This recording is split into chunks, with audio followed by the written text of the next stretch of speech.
Chapter 2, Miss Tick. Tiffany read the sign and smiled. Aha, she said. There was nothing to knock on, so she added, Knock, knock, in a louder voice. A woman's voice from within said, Who's there? Tiffany, said Tiffany. Tiffany who? Said the voice. Tiffany who isn't trying to make a joke. Ah, that sounds promising. Come in. She pushed aside the flap. It was dark inside the tent, as well as stuffy and hot. A skinny figure sat behind a small table. She had a very sharp, thin nose and was wearing a large black straw hat with paper flowers on it. It was completely unsuitable for a face like that.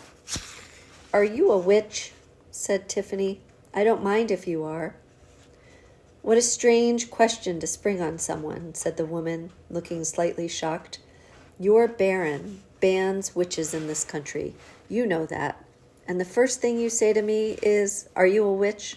Why would I be a witch? Well, you're wearing all black, said Tiffany. Anyone can wear all black, said the woman. That doesn't mean a thing. And you're wearing a straw hat with flowers in it, Tiffany went on. Aha, said the woman, that proves it then. Witches wear tall, pointy hats. Everyone knows that, foolish child. Yes, but witches are also very clever, said Tiffany calmly. There was something about the twinkle in the woman's eyes that told her to continue. They sneak about. Probably they often don't look like witches, and a witch coming here would know about the Baron, and so she'd wear the kind of hat that everyone knows witches don't wear. The woman stared at her. That was an incredible feat of reasoning, she said at last. You'd make a good witch finder. You know, they used to set fire to witches. Whatever kind of hat I've got on, you'd say it proves I'm a witch, yes? Well, the frog sitting on your hat is a bit of a clue, too, said Tiffany. I'm a toad, actually, said the creature, which had been peering at Tiffany from between the paper flowers. You're very yellow for a toad. I've been a bit ill, said the toad. And you talk, said Tiffany. You only have my word for it, said the toad, disappearing into the paper flowers. You can't prove anything. You don't have matches on you, do you? Said the woman to Tiffany. No. Fine, just checking. Again, there was a pause while the woman gave Tiffany a long stare, as if making up her mind about something. My name, she said at last, is Miss Tick, and I am a witch. It's a good name for a witch, of course. You mean blood-sucking parasite? Said Tiffany, wrinkling her forehead. I'm sorry, said Miss Tick coldly. Ticks, said Tiffany. Sheep get them. But if you use turpentine... I meant that it sounds like mystic, said Miss Tick. Oh, you mean a poon, or play on words, said Tiffany. In that case, it would be even better if you were Miss Teak, a dense foreign wood, because that would sound more like mystique. Or you could be Miss Take, which would... I can see we're going to get along like a house on fire, said Miss Tick. There may be no survivors. You really are a witch. Oh, please, said Miss Tick. Yes, I am a witch. I have a talking animal, a tendency to correct other people's pronunciation. It's pun, by the way, not poon. And a fascination for poking my nose into other people's affairs. And yes, a pointy hat. Can I operate the spring now? Said the toad. Yes, said Miss Tick, her eyes still on Tiffany. You can operate the spring. I like operating the spring, said the toad, crawling around to the back of the hat. There was a click and a slow thwap-thwap noise, and the center of the hat rose slowly and jerkily up out of the paper flowers, which fell away. Said Tiffany. You have a question? Said Miss Tick. With a last thwop, the middle of the hat made a perfect point. How do you know I won't run away right now and tell the Baron? Said Tiffany. Because you haven't the slightest desire to do so, said Miss Tick. You're absolutely fascinated. You want to be a witch. Am I right? You probably want to fly on a broomstick, yes? Oh, yes. She'd often dreamed of flying. Miss Tick's next words brought her down to earth. Really? You like having to wear really, really thick pants? Believe me, if I've got to fly, I wear 2 pairs of woolen ones and a canvas pair on the outside, which, I may tell you, are not very feminine, no matter how much lace you sew on. It can get cold up there. People forget that. And then there's the bristles.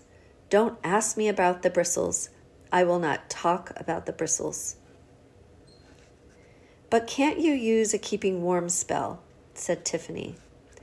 I could, but a witch doesn't do that sort of thing. Once you use magic to keep yourself warm, then you'll start using it for other things. But isn't that what a witch is supposed to? Tiffany began. Once you learn about magic, I mean really learn about magic, learn everything you can, learn about magic. Then you've got the most important lesson still to learn, said Miss Tick. What's that? Not to use it. Witches don't use magic unless they really have to. It's hard work and difficult to control. We do other things. A witch pays attention to everything that's going on. A witch uses her head. A witch is sure of herself. A witch always has a piece of string. I always do have a piece of string, said Tiffany. It's always handy. Good. Although there's more to witchcraft than string. A witch delights in small details. A witch sees through things and around things. A witch sees farther than most. A witch sees things from the other side. A witch knows where she is, who she is, and when she is. A witch would see Jenny Greenteeth, she added. What happened? How did you know I saw Jenny Greenteeth? I'm a witch, I guess, said Miss Tick. Tiffany looked around the tent. There wasn't much to see, even now that her eyes were getting accustomed to the gloom. The sounds of the outside world filtered through the heavy material. I think, yes, said the witch, I think you heard me telling the teacher. Correct. I just used my ears, said Miss Tick, saying nothing at all about the saucers of ink. Tell me about this monster with eyes the size of the kind of soup plates that are 8 inches across. Where do soup plates come into it? The monster is mentioned in a book of stories I've got, explained Tiffany. It said, Jenny Greenteeth has eyes the size of soup plates. There's a picture, but it's not a good one. So I measured a soup plate so I could be exact. Miss Tick put her chin on her hand and gave Tiffany an odd sort of smile. That was all right, wasn't it? Said Tiffany. What? Oh, yes, very, very exact. Go on. Tiffany told her about the fight with Jenny, although she didn't mention Wentworth, in case Miss Tick got funny about it. Miss Tick listened carefully. Why the frying pan, she said. You could have found a stick. A frying pan just seemed a better idea, said Tiffany. Ha, it was. Jenny would have eaten you up if you'd used a stick. A frying pan is made of iron. Creatures of that kidney can't stand iron. But it's a monster out of a storybook, said Tiffany. What's it doing turning up in our little river? Miss Tick stared at Tiffany for a while and then said, Why do you want to be a witch, Tiffany? It had started with the Good Child's Book of Fairy Tales. Actually, it had probably started with a lot of things, but the stories most of all. Her mother had read them to her when she was little, and then she'd read them to herself. And all the stories had somewhere the witch, the wicked old witch. And Tiffany had thought, where's the evidence? The stories never said why she was wicked. It was enough to be an old woman, enough to be all alone, enough to look strange because you had no teeth. It was enough to be called a witch. If it came to that, the book never gave you the evidence of anything. It talked about a handsome prince. Was he really, or was it just because he was a prince that people called him handsome? And for a girl who was as beautiful as the day is long, well, which day? In midwinter, it hardly ever got light. The stories didn't want you to think, they just wanted you to believe what you were told. And you were told that the old witch lived all by herself in a strange cottage that was made of gingerbread, or ran around on giant hen's feet and talked to animals and could do magic. Tiffany only ever knew one old woman who lived all alone in a strange cottage. Well, no, that wasn't quite true, but she had only ever known one old woman who lived in a strange house that moved about, and that was Granny Aching. And she could do magic, sheep magic, and she talked to animals, and there was nothing wicked about her. That proved you couldn't believe the stories. And there had been the other old woman, the one who everyone said was a witch, and what had happened to her had made Tiffany very thoughtful. Anyway, she preferred the witches to the smug, handsome princes, and especially to the stupid, smirking princesses, who didn't have the sense of a beetle. They had lovely golden hair, too, and Tiffany didn't. Her hair was brown, plain brown. Her mother called it chestnut, or sometimes auburn, but Tiffany knew it was brown, brown, brown, just like her eyes, brown as earth. And did the book have any adventures for people who had brown eyes and brown hair? No, no, no. It was the blonde people with blue eyes and the redheads with green eyes who got the stories. If you had brown hair, you were probably just a servant or a woodcutter or something, or a dairymaid. Well, that was not going to happen, even if she was good at cheese. She couldn't be the prince, and she'd never be a princess, and she didn't want to be a woodcutter, so she'd be the witch and know things, just like Granny Aching. Who was Granny Aching? Said a voice. Who was Granny Aching? People would start asking that now, and the answer was, what Granny Aching was there. She was always there. It seemed that the lives of all the Achings revolved around Granny Aching. Down in the village, decisions were made, things were done, life went on in the knowledge that in her old wheeled shepherding hut on the hills, Granny Aching was there watching. And she was the silence of the hills. Perhaps that's why she liked Tiffany. In her awkward, hesitant way, her older sisters chattered, and Granny didn't like noise. Tiffany didn't make noise when she was up at the hut. She just loved being there.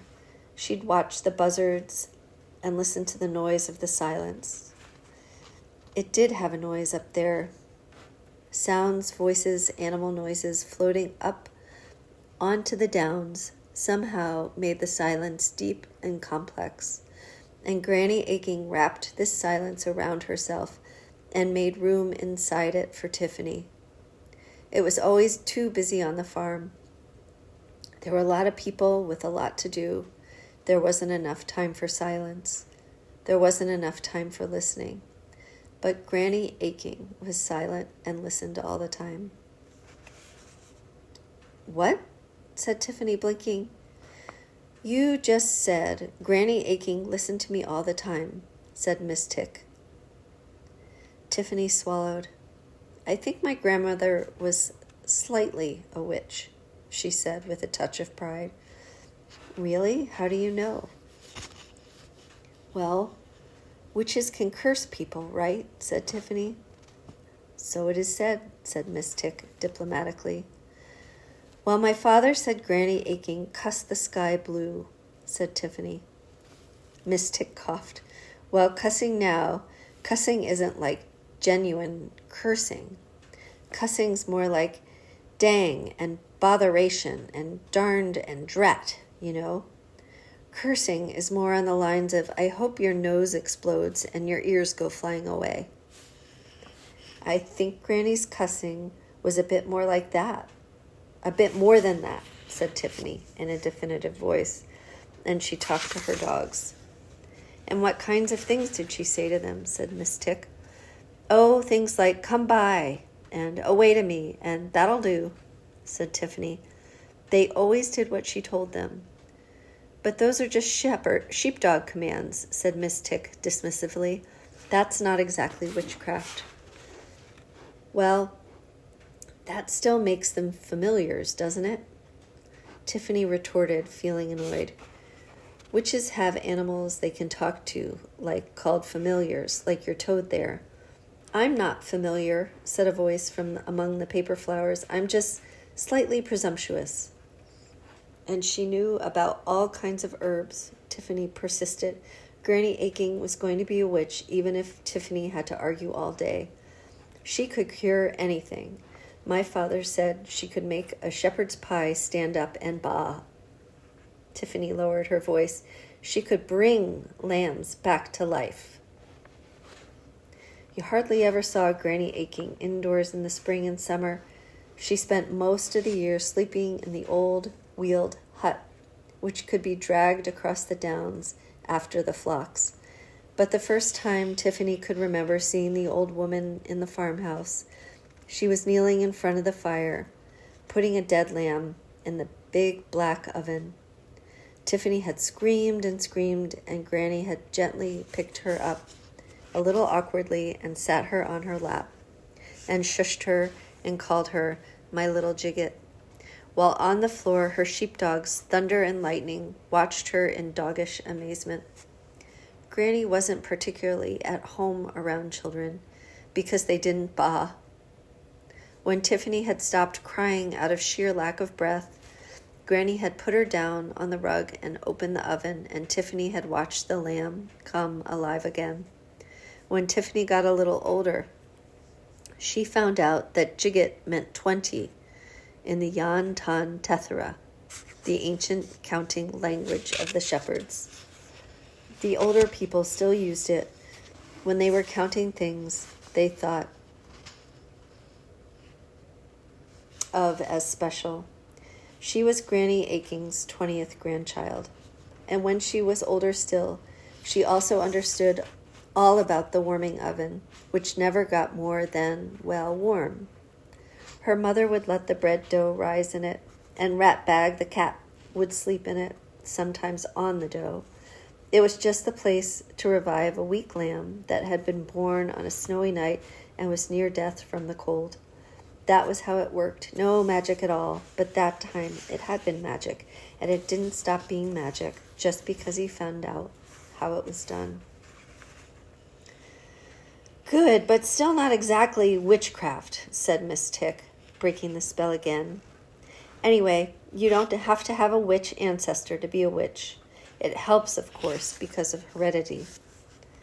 You mean like having talents? Said Tiffany, wrinkling her brow. Partly, I suppose, said Miss Tick, but I was thinking of pointy hats, for example. If you have a grandmother who can pass on her pointy hat to you, that saves a great deal of expense. They are incredibly hard to come by, especially ones strong enough to withstand falling farmhouses. Did Miss Aching have anything like that? I don't think so, said Tiffany. She hardly ever wore a hat, except in the very cold weather. She wore an old grain sack as a sort of hood. Does that count? For the first time, Miss Tick looked a little less flinty. Possibly, she said. Do you have any brothers and sisters, Tiffany? I have 6 sisters, said Tiffany. I'm the youngest. Most of them don't live with us now. And then you weren't the baby anymore because you had a dear little brother, said Miss Tick. The only boy, too. That must have been a nice surprise. Suddenly, Tiffany found Miss Tick's faint smile slightly annoying. How do you know about my brother? She said. The smile faded. Miss Tick thought, this child is sharp. Just a guess, she said. No one likes admitting to spying. Are you using Persicology on me? Said Tiffany hotly. I think you mean psychology, said Miss Tick. Whatever, said Tiffany. You think I don't like him because my parents make a fuss of him and spoil him, yes? Well, it did cross my mind, said Miss Tick, and gave up worrying about the spying. She was a witch, and that was all there was to it. I think it was the bit when you used him as bait for a slobbering monster that gave me a hint, she added. He's just a nuisance, said Tiffany. He takes up my time, and I'm always having to look after him, and he always wants sweets. Anyway, she added, I had to think fast. Quite so, said Miss Tick. Granny Aching would have done something about monsters in our river, said Tiffany, ignoring that. Even if they are out of books, and she'd have done something about what happened to old Mrs. Snapperly, she added to herself. She'd have spoken up, and people would have listened. They always listened when Granny spoke up. Speak up for those who don't have voices, she always said. Good, said Miss Tick. So she should. Witches deal with things. You said the river was very shallow where Jenny leapt up, and the world looked blurred and shaky. Was there a susurrus? Tiffany beamed. Yes, there certainly was. Ah, something bad is happening. Tiffany looked worried. Can I stop it? And now I'm slightly impressed, said Miss Tick. You said, can I stop it? And not, can anyone stop it? Or can we stop it? That's good. You accept responsibility. That's a good start. And you keep a cool head. But no, you can't stop it. I walloped Jenny Greenteeth. Lucky hit, said Miss Tick. There are worse than her on the way, believe me. I believe an incursion of major proportions is going to start here, and clever though you are, my girl, you have as much chance as one of your lambs on a snowy night. You keep clear, I'll try to fetch help. What, from the Baron? Good gracious no, he'd be no use at all. But he protects us, said Tiffany. That's what my mother says. Does he? Said Miss Tick. Who from? I mean, from whom? Well, from, attack, I suppose. From other barons, my father says. Has he got a big army? Well, he's got Sergeant Roberts and Kevin and Neville and Trevor, said Tiffany. We all know them. They mostly guard the castle. Any of them got magical powers, said Miss Tick. I saw Neville do card tricks once, said Tiffany. A wow at parties, but probably not much use even against something like Jenny, said Miss Tick. Are there no witches here at all?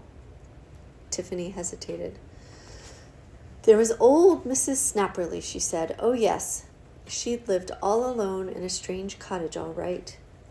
Good name, said Miss Tick. Can't say I've heard it before, though. Where is she?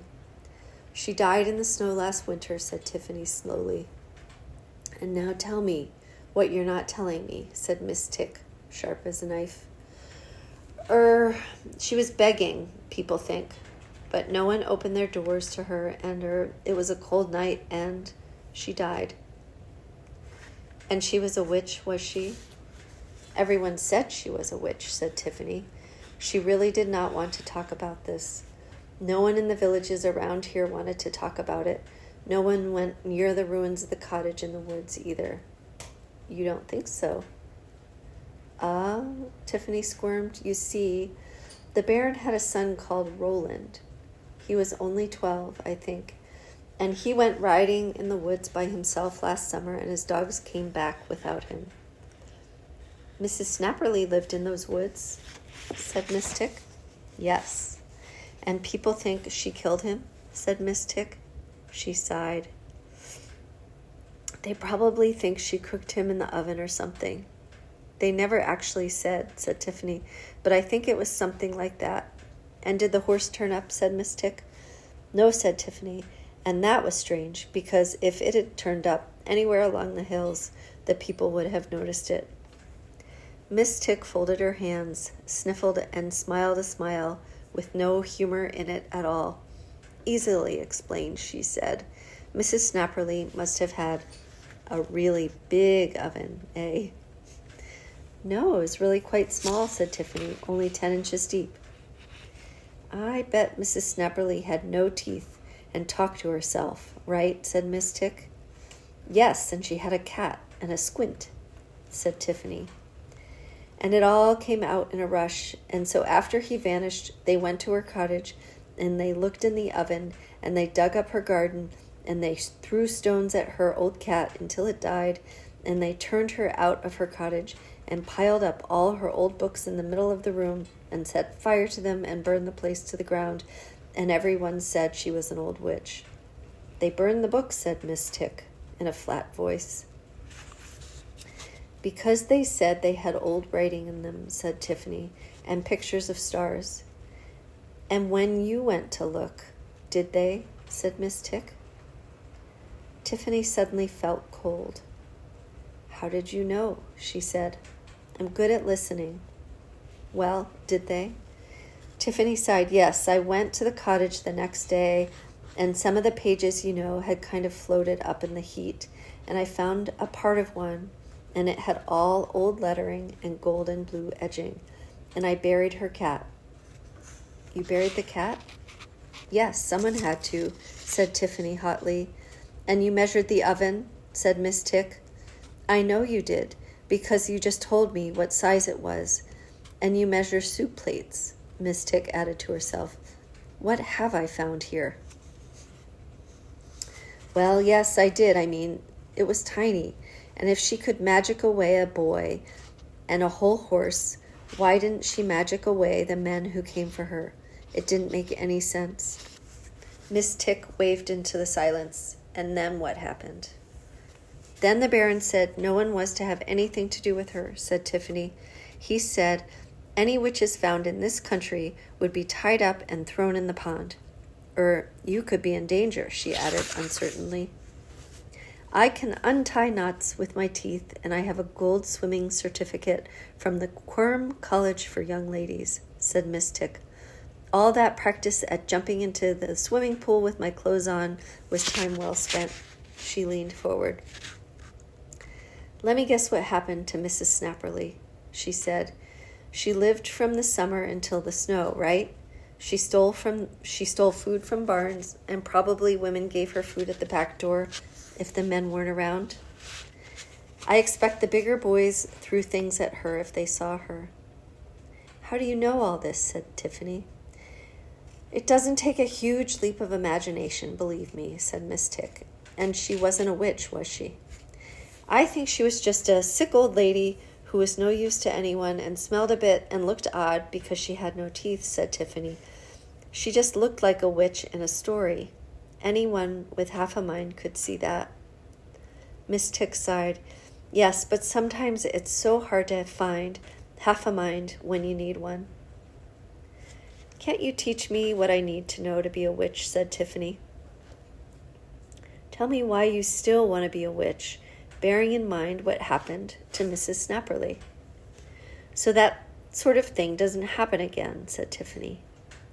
She even buried the old witch's cat, thought Miss Tick. What kind of child is this? Good answer. You might make a decent witch one day, she said, but I don't teach people to be witches. I teach people about witches. Witches learn in a special school. I just show them the way, if they're any good. All witches have special interests, and I like children. Why? Because they're much easier to fit in the oven, said Miss Tick. But Tiffany wasn't frightened, just annoyed. That was a nasty thing to say, she said. Well, witches don't have to be nice, said Miss Tick, pulling a large black bag from under the table. I'm glad to see you pay attention. There really is a school for witches, said Tiffany. In a manner of speaking, yes, said Miss Tick. Where? Very close. It is magical, very magical. A wonderful place. There's nowhere quite like it. Can I go there by magic? Does like a unicorn turn up to carry me there or something? Why should it? A unicorn is nothing more than a big horse that comes to a point anyway. Nothing to get so excited about, said Miss Tick. And that will be one egg, please. Exactly where can I find the school? Said Tiffany, handing over the egg. A root vegetable question, I think, said Miss Tick. 2 carrots, please. Tiffany handed them over. Thank you. Ready? To find the school for witches, go to a high place near here, climb to the top, open your eyes. Miss Tick hesitated. Yes? And then open your eyes again. But, Tiffany began, got any more eggs? No, but no more education then. But I have a question to ask you. Got any eggs? Said Tiffany instantly. Ha! Did you see anything else by the river, Tiffany? Silence suddenly filled the tent. The sound of bad spelling and erratic geography filtered through from outside as Tiffany and Miss Tick stared into each other's eyes. No, lied Tiffany. Are you sure? Said Miss Tick. Yes. They continued the staring match, but Tiffany couldn't outstare a cat. I see, said Miss Tick, looking away. Very well. In that case, please tell me. When you stopped outside my tent just now, you said, aha, in what I considered to be a smug tone of voice. Were you thinking, this is a strange little black tent with a mysterious little sign on the door, so going inside could be the start of an adventure?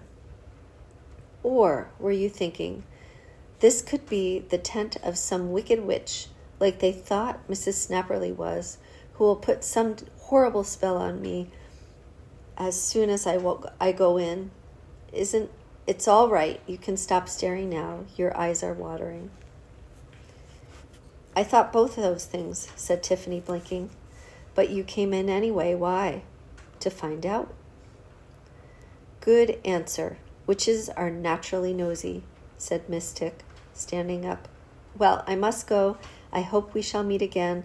I will give you some free advice, though. Will it cost me anything? What? I just said it was free, said Miss Tick. Yes, but my father said that free advice often turns out to be expensive, said Tiffany. Miss Tick sniffed. You could say this advice is priceless, she said. Are you listening? Yes, said Tiffany. Good. Now, if you trust in yourself, yes, and believe in your dreams, yes, and follow your star, Miss Tick went on, yes, you'll still get beaten by people who spent their time working hard and learning things and weren't so lazy. Goodbye. The tent seemed to grow darker. It was time to leave. Tiffany found herself back in the square where the other teachers were taking down their stalls. She didn't look around. She knew enough not to look around. Either the tent would still be there, which would be a disappointment, or it would have mysteriously disappeared, and that would be worrying. She headed home and wondered if she should have mentioned the little red-haired men. She hadn't for a whole lot of reasons. She wasn't sure now that she'd really seen them. She had a feeling that they wouldn't have wanted her to, and it was nice to have something Miss Tick didn't know. Yes, that was the best part. Miss Tick was a bit too clever, in Tiffany's opinion. On the way home, she climbed to the top of Arkin Hill, which was just outside the village. It wasn't very big, not even as high as the downs above the farm, and certainly nothing like as high as mountains. The hill was more modest. There was a flat place at the top where nothing ever grew, and Tiffany knew there was a story that a hero had once fought a dragon up there and its blood had burned the ground where it fell. There was another story that said there was a heap of treasures under the hill, defended by the dragon, and another story that said a king was buried there in armor of solid gold. There were lots of stories about the hill. It was surprising it hadn't sunk under the weight of them. Tiffany stood on the bare soil and looked at her view. She could see the village and the river and home farm and the Baron's castle, and beyond the fields she knew, she could see gray woods and heathlands. She closed her eyes and opened them again, and blinked and opened them again. There was no magic door, no hidden building revealed, no strange signs. For a moment, though, the air buzzed and smelled of snow. When she got home, she looked up incursion in the dictionary. It meant invasion. An incursion of major proportions, Miss Tick had said. And now, little unseen eyes watched Tiffany from the top of the shelf.